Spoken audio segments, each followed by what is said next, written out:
이 자리에 오신 모든 발걸음에 하나님께서 복 주시길 바랍니다. 아멘. 오늘 오신 분들은 세 가지 복을 받으셨습니다.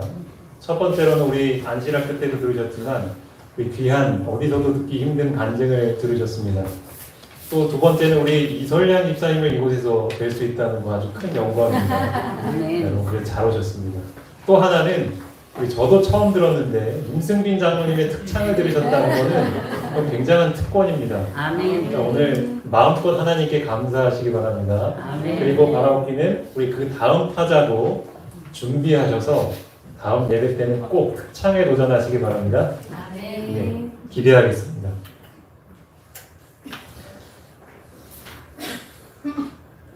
오늘은 가정회복, 대물림의 고리 끊어내기 이 제목을 가지고 함께 말씀을 나누도록 하겠습니다. 우리의 인생이 달라지려면 무엇보다도 마음이 바뀌어야 합니다. 하지만 우리에게는 마음을 바꿀 수 있는 힘이 없죠. 마음을 바꾸실 수 있는 분은 오직 누구실까요? 예수님. 네, 맞습니다. 그것이 우리가 하나님을 믿는 이유이기도 합니다. 아멘. 마음에 대한 부분도 부모로부터 자녀에게 유전이 된다고 합니다. 그래서 오늘은 특별히 이 부분에 초점을 맞추어서 말씀을 드릴까 합니다. 아프리카에서는 코끼리 상아를 채취하는 것이 금지가 되어 있습니다. 상아가 무엇인지 여러분 아시죠? 네. 코끼리 이렇게 좀 나옵니다. 그런데 이 몰래 상아를 빼려고 밀렵꾼들이 코끼리를 죽이는 경우들이 많이 있고요. 그래서 아주 진기한 현상이 나타나는데 요즘 나오는 코끼리 새끼들에게서 상아가 없는 새끼들이 많이 나온답니다. 왜 이런 일이 발생하는 것일까? 영상을 좀 잠깐 보도록 하겠습니다. 인간의 탐욕이 자연 생태계를 망가뜨린다는 걸 종종 확인하게 됩니다. 아프리카에서는 상아를 노린 밀렵꾼 때문에 아예 상아 없이 태어나는 코끼리가 크게 늘었다고 합니다. 이대우 특파원입니다. 상아가 잘려나간 채 죽음을 맞은 코끼리 사체가 들판 곳곳에 널려 있습니다. 야생동물 보호구역에서조차 코끼리는 밀렵꾼의 총구를 피하기 어렵습니다. 너무 실망스러운 일입니다. 코끼리 보호 시스템으로 수많은 코끼리 생존을 도울 수 있다고 생각했는데 상아를 노린 인간의 탐욕이 줄지 않자 아프리카 코끼리들이 아예 상아가 없는 종으로 진화하고 있습니다. 모잠비크 고롱고사 국립공원의 경우 암컷 코끼리의 3분의 1가량이 상아 없이 태어나고 있습니다. 과거엔 상아 없이 태어나는 코끼리 비율은 2%에 불과할 정도로 극소수였습니다. 상아를 갖고 있다 해도 그 크기가 점점 작아지고 있습니다. 대규모 밀렵으로 상아가 없거나 작은 코끼리의 생존이 절대적으로 유리해지면서 그 유전자를 물려받는 코끼리 개체가 늘어나는 겁니다. 그러나 코끼리에게 상아가 없는 건 매우 불리한 조건입니다. 먹이나 물을 찾아 땅을 파거나 싸움을 벌일 때도 상아가 중요한 역할을 하기 때문입니다. 자연의 법칙까지 거슬러가며 코끼리가 진화하는 것, 객체 생존의 가장 큰 위험 요인이 인간의 탐욕이라는 뜻입니다. 카이로에서 SBS 이대욱입니다. 그러니까 상아를 갖고 있으니까 자기 엄마가 혹은 자기 아빠가 죽는 모습을 보는 거예요. 그러니까 머릿속에 내가 상아를 갖고 있으면은 살기가 어렵구나라는 것이 학습이 되죠. 유전자의 기록이 되고 그것이 자기는 후손들에게까지도 유전이 되는 겁니다. 참 안타까운 일이죠. 그렇다면 사람은 얼마나 시간이 걸려서 그렇게 유전이 될까요? 여러분 이 그림을 한번 보시기 바랍니다. 여러분 분노 조절 장애도 유전이 될까요? 네. 할머니가 엄마에게 또 엄마가 자녀에게 또 그 아이가 커서 엄마가 되면 그 자녀에게 자신도 원치 않는 이 분노 조절 장애가 나타날 수 있는 것이죠. 영상을 좀 하나 보도록 하겠습니다.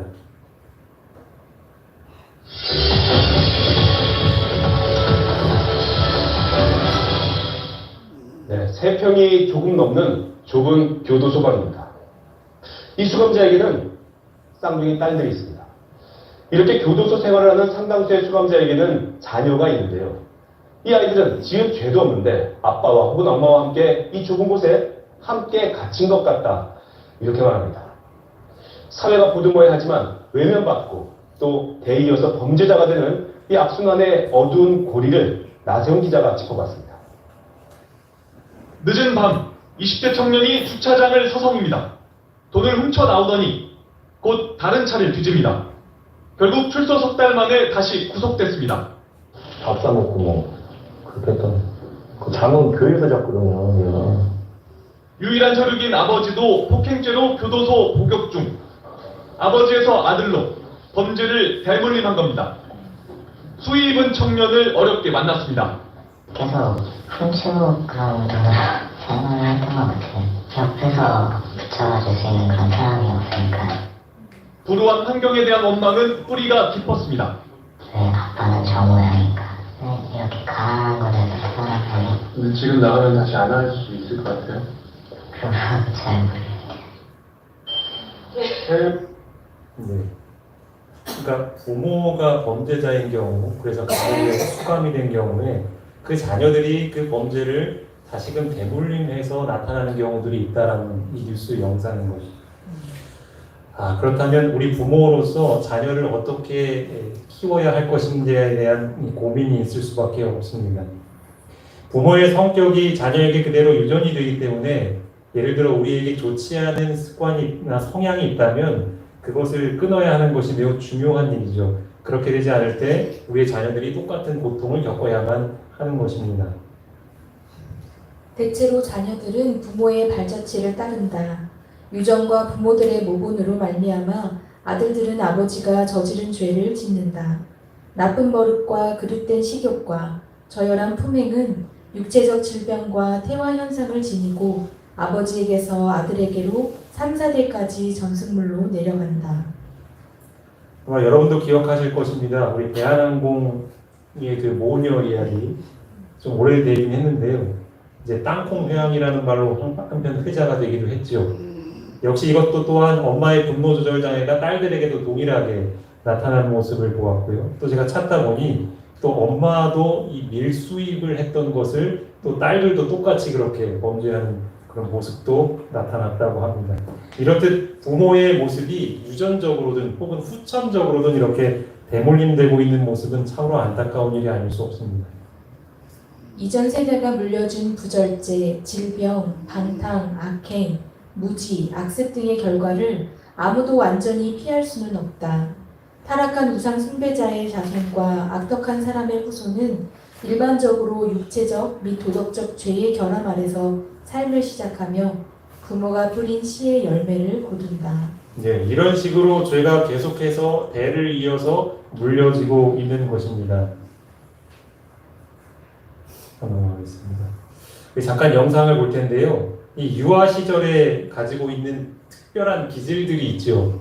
이 기질이 과연 잘 바뀔까 아니면 그대로 이어질까에 대한 실험이 있어서 그것을 잠깐 영상으로 보도록 하겠습니다. 그의 연구 중에서 1989년에 시작된 종단 연구는 특정 기질의 유전성을 보여주는 핵심적인 내용입니다. So we brought in 500 우리는 태어난 one at a 지 time, 500과 500명을 16-week-old infants. Each baby 각각 아이들을 실험실로 came 오게 to the 하는데 laboratory 우리는 낯선 and were 환경을 shown unfamiliar things. For example, mobiles with 예를 nice, 들면 brightly 한쪽 colored 색의 toys 장난감을 were moved 아이들의 back and 얼굴 forth 앞에서 in front of their 흔드는 face.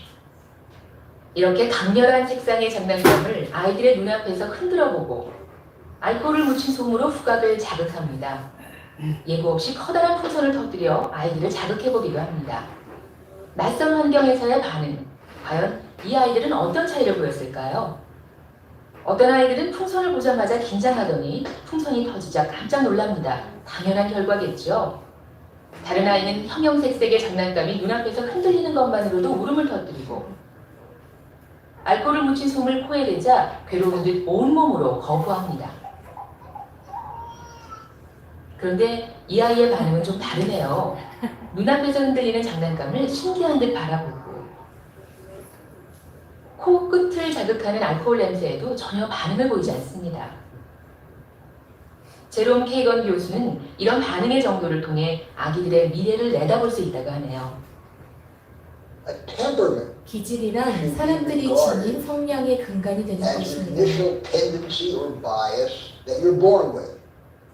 That's in your 당신의 biology. 유전자에 의해 형성이 되는 것이죠. Easier for a 때문에 low 낮은 reactive 반응을 보인 temperament than a high 아이들이 reactive 높은 to be 반응을 보인 sociable, 아이들보다 easier to be 사회적이 될 sociable, 수 있는 easier to be bold, 그것보다 easier 쉽게 to be 위험을 fearless, 감수하고 보다 쉽게 easier to take 대담해질 수 risks 있습니다. than for a high reactive. It doesn't mean 높은 a high 반응을 보인 reactive can't 아이들이 learn to be 대담성을 배울 수 bold 없다는 뜻은 or learn to be 아니지만 fearless, but it's 타고나는 harder. 기질로 인해 조금 더 어려울 수 있다는 것입니다. 네. 어떻게 이렇게 똑같아 보이는 애기들이 각자 가지고 있는 기질이 다를까요? 그렇죠? 타고난 기질이 좀처럼 바뀌지 않는다는 것이 전문가들의 이야기죠. 그러니까 어떤 기질을 물려주느냐는 자녀의 삶에 큰 영향을 미치는 것입니다. 그런데 만약에 부모가 아이들이 장성하기 전에 그 잘못된 기질을 바꿀 수 있다면 자녀들에게는 그것이 축복일까요? 네, 그렇겠죠. 그렇지 않다면 우리가 지금까지 보았던 이 악의 습관들은 대물림되지가 않는 것입니다. 한번 제가 예를 들어서 설명해 보겠습니다. 여기 3살짜리 아이가 있습니다. 이 아이에게 달이라는 것을 가르쳐 주고 싶어요.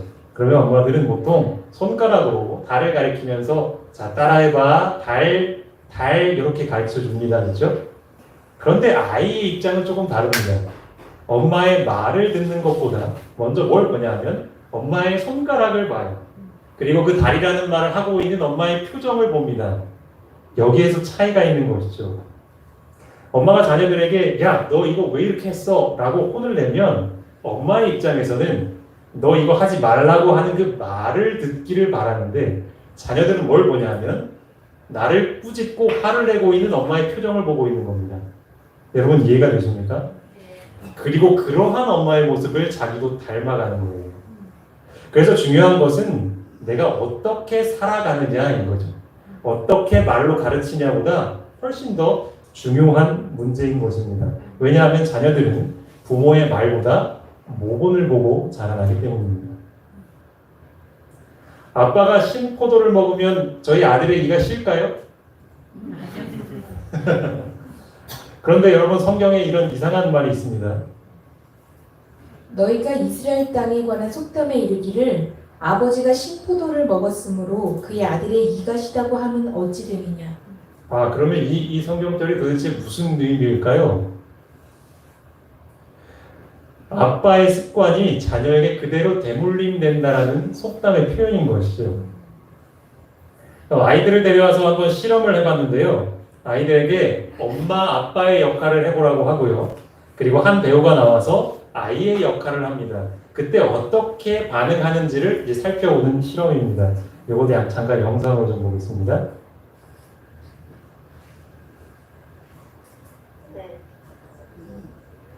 부모의 역할을 해봤던 역할극.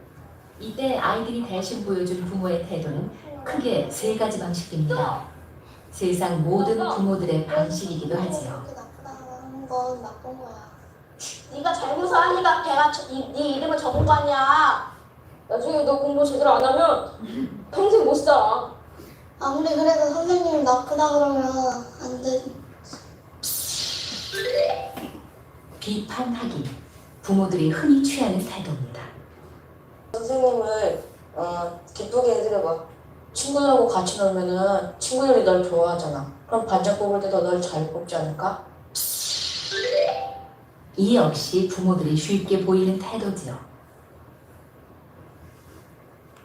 첫 번째 비판하기와 그다음에 두 번째 문제 해결 방법을 제시해준 논리적으로 설득하는 거, 이런 것들은 아이들하고 대화를 할 때 아이들이 어떤 마음을 주냐면 나는 무능력하구나, 나는 정말 나쁜 아이네, 내가 할 수 있는 일이란 없네, 이런 마음을 주기 때문에 아이들의 자존감에 손상을 좀 줄 수 있게 되어집니다. 너 애들 이름이나 적기가 잘못한 거 아니야? 평생 못 써. 걔만 이뻐한다니까. 선생님은 어른이니까 웃기든지 뭐 청소도 안 시켜? 친구들이 널 좋아하잖아. 네가 한번 반장이 돼봐. 그렇다면 아이들이 부모로부터 가장 듣고 싶어하는 말은 무엇인가요? 그런 선생님이 다 있어. 그치. 아빠가 생각해도 그렇지. 일단 아이의 감정에 공감을 해주는 태도입니다. 아이들이 사실 마음을 받아주고 난 다음에는 아이들이 자기의 감정이나 이것들이 정리되어지면서 이제 이성을 찾게 되어질 때 바로 그때 그러면 이 문제를 해결하기 위해서 어떤 방법을 사용하면 좋겠니? 라고 해서 문제 해결을 그 다음에 끌어가시면 됩니다. 그렇게 되어지면 아이들은 자존감을 손상받지도 않으면서 문제도 해결해 나갈 수 있는 일거양득의 그런 성과를 좀 얻을 수 있게 되어지죠. 이번에는 아이의 부모들의 자존감 지수를 체크해봤습니다. 성인의 자존감 지수. 네, 뭐 시간이 많이 없기 때문에 제가 말로 설명을 드립니다. 결국 이 영상에서 보여주는 건 뭐냐면요. 지금 아이들이 엄마 아빠 흉내내는 거 보셨죠, 그렇죠? 근데 저게 누구 따라하는 건지 아세요? 똑같은 상황일 때 엄마 아빠가 자기에게 하는 것을 무의식적으로 못 따라하는 거예요. 그렇죠? 그러니까 부모로서 내 자신을 한번 살펴봐야 하는 것입니다. 내가 어떻게 살았느냐가 자녀의 삶을 결정할 수 있다는 건 굉장히 부담스럽기도 하고 또 책임이 있는 것이기도 하지요. 그렇기 때문에 부모로서 해야 할 역할은 나쁜 것들을 어떻게 해서든 내 뇌에서 끊어내고 대물림하지 않으려고 하는 것이 필요한 것입니다. 과학자들은 여러 가지 연구를 하고 있는데요. 그 중에 특별히 이 쌍둥이 아이들에 대한 연구를 하는 이들이 있습니다. 여러분, 일란성 쌍둥이 아이들은 많이 비슷하죠, 그렇죠? 어떤 아이들은 너무 똑같아서 구분하기가 어려울 정도입니다. 근데 이 유전적으로 보아도 이 아이들은 차이가 없어요. 그런데 이 쌍둥이 아이들이 어른으로 자라날 때 이 두 아이들이 다 똑같은 삶을 살까요? 아니요. 그렇죠. 그렇지 않다라는 거예요.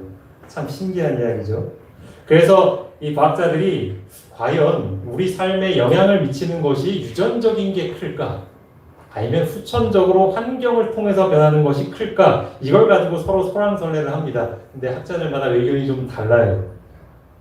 그래서 이제 이 쌍둥이 쥐를 가지고 실험해 본 게 있는데요. 이것도 한번 좀 보시죠.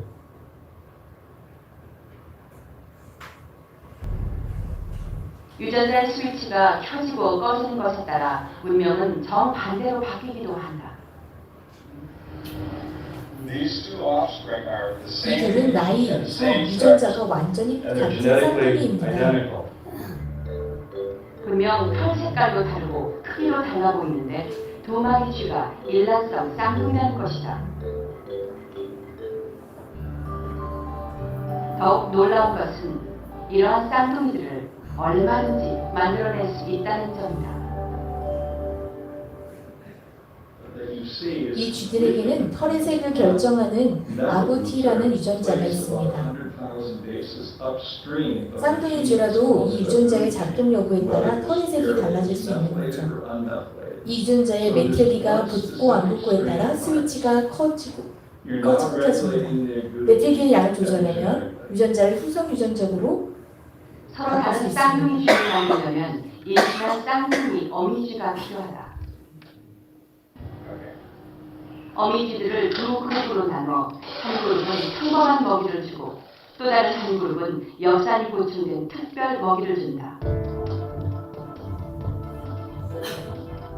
이렇게 다른 먹이를 먹자 두 그룹에서 태어난 새끼쥐들은 전혀 달랐다. 동일한 유전자를 가졌지만 노란 털을 가진 새끼는 어미가 엽산이 결핍된 식단을 섭취했을 때 나타나고, 갈색 털을 가진 새끼는 어미에게 메틸기를 공급해주는 엽산 보충제를 먹였을 때 태어납니다. 노란 털 색깔을 내는 유전자에 메틸기가 붙어 꺼지면 갈색 털을 갖게 된다. 먹는 먹이에 따라서 색 차이가 난다는 신기하다. 네. 우리도 이제 머리 색깔을 좀 바꾸려면 음식을 좀 바꿔볼까요? 노랗게 하고 이제 빨갛게 하고. 먹는 것에 따라서 달라지는 거죠. 분명히 엄마 뱃속에서 나온 똑같은 쌍둥이인데 무엇을 먹느냐에 따라서도 저렇게 달라지네요. 여러분, 이것이 우리에게 가르쳐주는 게 뭘까요? 그러니까 같은 환경에서, 같은 엄마의 뱃속에서 태어난다 할지라도 어떤 교육을 받고 어떤 환경 속에서 살아가느냐에 따라서 우리의 선천적인 기질도 바뀔 수가 있다라는 것이죠. 어머니는 화폭의 아름다운 모양을 그리거나 대리석에 그것을 조각해야 하는 것이 아니라 인간의 영혼에 하나님의 형상을 새겨야 하는 것이다. 특별히 그들의 어린 시절에는 자녀들의 품성 형성에 대한 책임이 어머니에게 있다. 네. 제가 시간이 없어서 영상으로 보진 않고 설명을 좀 드릴까 합니다. 우리 오늘도 예배가 되기 위해서는 우리가 노래를 불러야 하는데 우리 사모님이 반주로 수고를 해주고 계시죠. 여러분이 피아노에 있는 건반이 총 몇 개인지 아시나요? 네, 88개, 88개입니다. 그런데 여러분, 이 피아노는 항상 같은 소리를 낼까요? 그렇지 않아요. 개수는 고정이 되어 있지만 이 피아노에 누가 앉아서 치느냐에 따라서, 즉 어떠한 건반을 치느냐에 따라서 전혀 다른 노래가 연주가 되지요. 마찬가지로 우리 몸에 있는 유전자도 마찬가지입니다. 내가 부모님으로부터 이러한 나쁜 기질과 습성을 물려받을 수 있어요. 그래서 우리에게도 고치고 싶은 습성이 있지만 그게 잘 되지 않아서 고민일 때가 있잖아요. 그런데 그 유전자가 켜지고 꺼지느냐에 따라서 우리의 그 기질이 발현될 수도 있고 그렇지 않을 수도 있다는 것이 지금 세상이 밝혀낸 과학으로도 이야기가 되고 있는 것입니다. 그렇다면 지금 우리가 고민하고 있는 부분은 뭐냐면 바로 이거예요. 나의 힘으로 고칠 수 없는 이 기질, 선천적인 기질, 나는 그것을 그냥 포기하고 살아와야 할 것인가? 아니면 이것을 고칠 수 있는 방법이 있을까? 영감의 글은 이렇게 얘기합니다. 교육, 바른 예절, 의지력은 모두 옳은 일을 하는데 도움이 되도록 제각기 적절한 역할을 한다. 그러나 그것들은 우리의 마음을 변화시킬 수 없고 우리의 생애를 순결하게 할 수도 없다. 오직 위로부터 온 새 생명, 곧 우리 안에서 역사하는 능력이 우리를 죄 있는 상태에서 거룩한 상태로 변화시킬 수 있다. 그 힘은 그리스도시다. 네, 제가 피아노 의자에 앉아서 아무리 노력해서 피아노를 친다고 한들 반주가 되질 않아요. 하지만 그 피아노 의자에 피아니스트가 앉아서 치면 훌륭한 연주가 되는 겁니다. 우리 안에 내 힘으로는 할 수 없지만 예수님을 모시고 와서 그 예수님께서 우리의 유전자를 켜고 꺼주시면 우리의 선천적인 기질, 절대로 바뀌지 않을 것 같은 그 기질도 얼마든지 바뀔 수 있다고 영감의 글에서도 이야기하고 있죠. 그것을 가능케 하시는 분이 바로 우리 하나님이신 겁니다. 아까 읽은 말씀에 제가 신포도 말씀을 소개해드렸죠. 그 말씀의 다음 내용을 보면 이렇습니다. 너희가 이스라엘 땅에 관한 속담에 이르기를 아버지가 신포도를 먹었으므로 그의 아들의 이가 시다고 하면 어찌 되느냐. 주 여호와의 말씀이니라. 내가 나의 삶을 두고 맹세하노니 너희가 이스라엘 가운데에서 다시는 이 속담을 쓰지 못하게 되리라. 네, 성경에 이 말씀이 왜 기록이 되어 있을까요? 아빠는 아들 앞에서 신포도 먹으면 안 된다고 가르쳐주는 건가요? 아니죠. 다시는 이 속담을 쓰지 못하게 되리라.